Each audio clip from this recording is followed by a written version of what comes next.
Sekutholakala ukuthi uPresident Jacob Zuma has been expelled from i-ANC. Abamkhonto wesizwe bathi yabamangaza le ndaba ngoba phela kwayena uJacob Zuma akayazi le ndaba, uyizwe nje kwi-media kuphela. Obesebuza-ke ubhuti lona ukuthi expela kanjani umuntu ungakalizwi isayidi lakhe futhi expela ku-social media ungazange uze ukhulume naye. Sebaze basolwa nokuthi uyasatshwa ubaba uPresident Jacob Zuma. Sokubamangaza kakhulu ukuthi bamxosha kanjani umuntu ovele ngasekho kwi-ANC.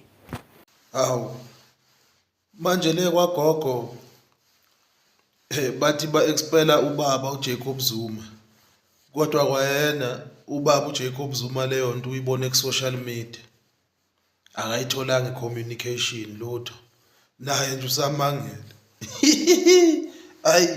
Hayi ziyakhala kwagogo bafowethu. Expela kanjani umuntu ku-social media?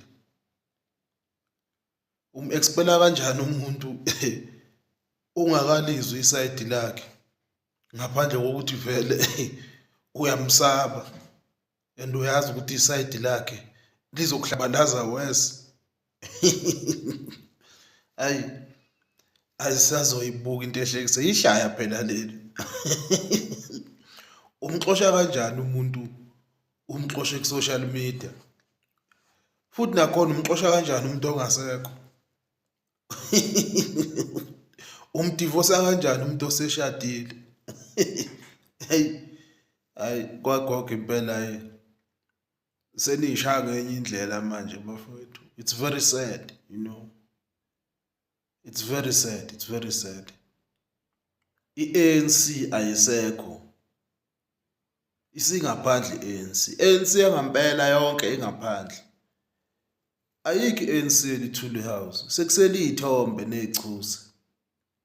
Ayisekho i-ANC yangempela eLuthuli House.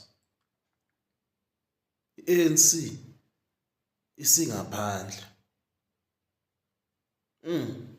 Ngikhalela abantu abawakha lo mbutho abangasekho emhlabeni. Ababuka manje i-ANC isiyimvucu nje. Igazi labo bafela ubala ngenxa yoRamaphosa noMbalula noPravin Gordhan.